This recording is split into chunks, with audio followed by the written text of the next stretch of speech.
दोस्तों, क्या आप हर महीने बिजली का बिल देख देख के परेशान हो चुके हो और सोलर लगवाने की सोच रहे हो?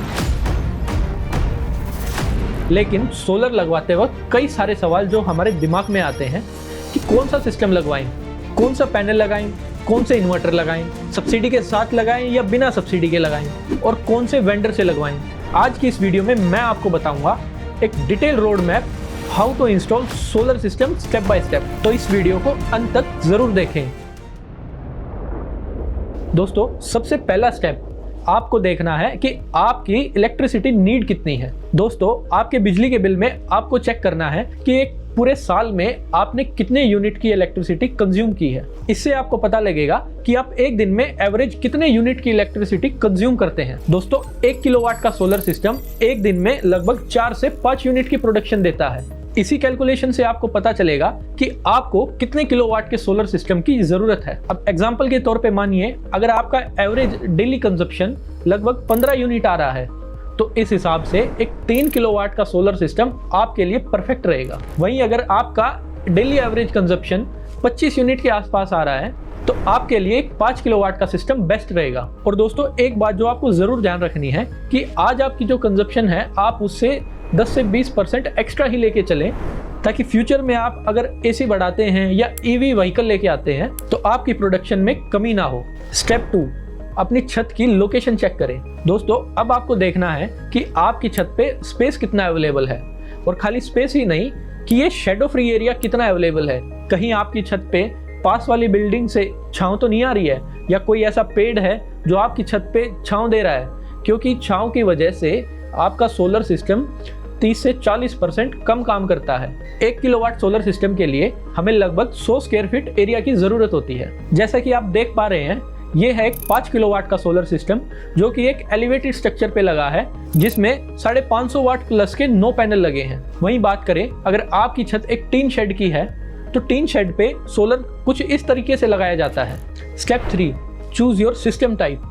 दोस्तों, अभी तक हमने पहले स्टेप में देखा कि हमें कितने सोलर कैपेसिटी की रिक्वायरमेंट है। दूसरे स्टेप में हमने देखा कि सोलर लगवाने के लिए हमारे पास छत पे कितना स्पेस अवेलेबल है। अब दोस्तों, तीसरे स्टेप में हम बात करेंगे कि हम कौन सा सिस्टम लगवाएं। जनरली सोलर 3 टाइप के होते हैं: ऑन ग्रिड, ऑफ ग्रिड और हाइब्रिड। एक ऑन ग्रिड सिस्टम इलेक्ट्रिसिटी के बिल को बचाने के लिए लगाया जाता है। ऑफ ग्रिड सिस्टम आपको पावर बैकअप देने के लिए लगाया जाता है। वहीं बात करें एक हाइब्रिड सिस्टम की, तो ये सिस्टम ऑन ग्रिड और ऑफ ग्रिड दोनों का ही काम करता है। ये आपके बिजली बिल को तो बचाता ही है, साथ ही आपको अनइंटरप्टेड पावर सप्लाई देता है बैटरीज की हेल्प से। एक बात जो आपको ध्यान रखनी है कि ऑन ग्रिड सिस्टम वहीं लगता है जहां पे मिनिमम पावर कट हो, क्योंकि पावर कट की सिचुएशन में ये सिस्टम बंद हो जाता है। अगर आप इन तीनों सिस्टम के बारे में डिटेल में जानकारी चाहते हैं, तो हमने डेडिकेटेड 3 वीडियोस बना रखी हैं इन तीनों सिस्टम को डिटेल में एक्सप्लेन करते हुए, जिसका लिंक मैंने डिस्क्रिप्शन में भी डाल दिया है और आप चैनल पे भी जाके देख सकते हो। स्टेप 4, क्वालिटी कंपोनेंट में इन्वेस्ट करो। सोलर एक लॉन्ग टर्म इन्वेस्टमेंट है। आपको हमेशा एक हाईएस्ट एफिशिएंसी के पैनल, रिलायबल इन्वर्टर और एक सॉलिड माउंटिंग स्ट्रक्चर का ही इस्तेमाल करना चाहिए। आपको ध्यान रखना है कि आपके पैनल्स की वारंटी 25 साल हो, इन्वर्टर की वारंटी 10 साल हो, आपका सोलर वेंडर आपको आफ्टर सेल सर्विस दे, और हो सके तो अपने सिस्टम का इंश्योरेंस भी कराएं। अगर थोड़े से पैसे बचाने के लिए आपने एक चीप क्वालिटी का सिस्टम लगवा लिया, तो मेंटेनेंस और ब्रेक डाउन का दर्द आपका होगा। फिर लगाते रहना वेंडर को फोन, नहीं उठाएगा। Step 5, choose a trusted vendor. एक सोलर वेंडर वो पर्सन है जो आपके घर पे सोलर लगा के देगा, तो आपको वेंडर ऐसा चूज करना है जो गवर्नमेंट से अप्रूव्ड हो और आपके एरिया में लोकली अवेलेबल हो, ताकि आफ्टर सेल सर्विस में आपको कोई भी दिक्कत ना आए। साथ ही आपको चेक करना है कि उस सोलर वेंडर ने आपके एरिया में कहाँ सोलर लगाए हैं, उसके पास पास्ट एक्सपीरियंस कितना है, और उसने अपने प्रीवियस कस्टमर्स को कैसी सर्विस दी है। और सबसे जरूरी बात, अगर आपने एक अनअप्रूव्ड वेंडर से सोलर लगवा लिया, तो सरकार से मिलने वाली 78,000 रुपए की सब्सिडी आपको नहीं मिलेगी। क्या बात कर रहे हैं? हाँ, नहीं मिलेगी।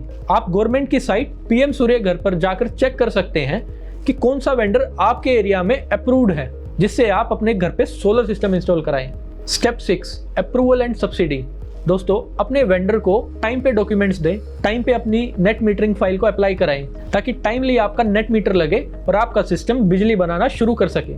नेट मीटरिंग प्रोसेस में टाइम लगता है। अगर आपने अपने डॉक्यूमेंट टाइम पे सबमिट नहीं किए तो आपका सिस्टम लगने के बाद भी बंद पड़ा रहेगा। इसलिए इन चीजों का बहुत ध्यान रखें कि आप टाइम से डॉक्यूमेंट दें और टाइम से अपने डिस्कॉम में सोलर फाइल अप्लाई कराएं। Step 7, installation and monitoring. दोस्तों जनरली सोलर सिस्टम 2 से 5 दिन के अंदर आराम से लग जाता है। अपने सोलर इन्वर्टर को घर के वाईफाई से कनेक्ट कराएं और इसकी परफॉर्मेंस को अपने फोन पे ही मॉनिटर करें। साथ ही अपने सोलर वेंडर से क्वार्टरली सर्विस विजिट्स कराएं ताकि आपके सोलर सिस्टम की परफॉर्मेंस मेंटेन रहे, और टाइमली अपने सोलर पैनल को क्लीन करते रहें ताकि उसकी एफिशिएंसी बनी रहे, क्योंकि डस्ट की वजह से या बड ड्रॉपिंग्स की वजह से आपके सोलर सिस्टम की परफॉर्मेंस ड्रॉप कर जाती है, इसलिए इसको क्लीन करना बहुत जरूरी है। दोस्तों अब इस वीडियो को समराइज कर लेते हैं। सबसे पहले स्टेप में हमने देखा कि हमारी कंजप्शन कितनी है। दूसरे स्टेप में हमने देखा कि हमारे पास रूफ एरिया कितना है और हम कितना सोलर लगा सकते हैं। तीसरे स्टेप में हमने देखा कि कौन सा सिस्टम हमारे लिए बेस्ट है। स्टेप 4 में हमने देखा कि हमें किस क्वालिटी के कंपोनेंट यूज करने चाहिए ताकि हमारी सोलर से जनरेशन बेस्ट रहे। स्टेप 5 में हमने बात की कि क्यों आपको एक अप्रूव्ड सोलर वेंडर से ही सोलर लगवाना चाहिए। स्टेप 6 में हमने बात की सब्सिडी और नेट मीटरिंग की ताकि वो टाइमली कंप्लीट हो सके। और लास्ट में स्टेप 7 में हमने बात की मेंटेनेंस की और मॉनिटरिंग की। इन सातों स्टेप से आप अपने घर पे एक परफेक्ट सोलर सिस्टम इंस्टॉल करा सकते हैं। दोस्तों अगर अब भी आपके माइंड में कोई भी डाउट या सवाल है तो कमेंट बॉक्स में हमसे जरूर पूछें। अगला वीडियो आप किस टॉपिक पे चाहते हैं हमें कमेंट में जरूर बताएं, और इस चैनल को सब्सक्राइब करें क्योंकि सोलर से रिलेटेड ऐसे इन्फॉर्मेटिव वीडियोस हम इस चैनल पर लाते रहते हैं। मिलते हैं अगली वीडियो में एक नई जानकारी के साथ।